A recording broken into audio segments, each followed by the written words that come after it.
Hello everyone good morning all समस्तंको मो तरफरु शुभ सकाळ पुणी थरे नुआ फ्रेश मिनी ब्लॉग रे आपण मानक स्वागत। आपण माने देखि पारथिबे एई फूलटी आम परिवार सदस्य जने बनैछन्ती तो बहुत सुंदर हेछि।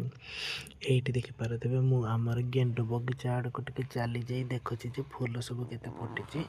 एई सब हाइब्रिड रा भेराइटी किसी कड़ धरी आ किसी मु तोड़िकी रखी सारे एपटे देखी पारे बहुत सुंदर फूल है।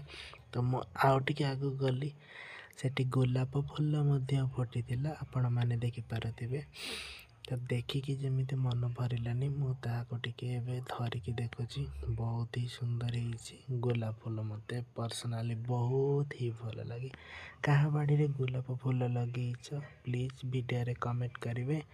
तो मुझे बगीचा बुली सारा पर घर भीतर को जाऊँगी मत डाकुंट चा पीवाई हेले मो वीडियो कर व्यस्त अच्छी से कथा शुणु नी एवं किंतु फाइनाली मुझे जाऊँगी चा पीवाई। ये देखी पारे मोर दुई भौणी झोलना नहीं जाऊँच कहीं न्यू मेम्बर जन आसी तो से झोलना ये देखी पारे फूल गचरे यही फूल गचरे बहुत ही फूल फुटे। तो मुझे ऑलरेडी कलेक्ट कर सारी। यही होती मो सान माँ जी को मत चा दौले मुझे जाणी पीली समस्ते ये चूली पाखे बसी आम शाग भी कटा हो रोषे हे बोली।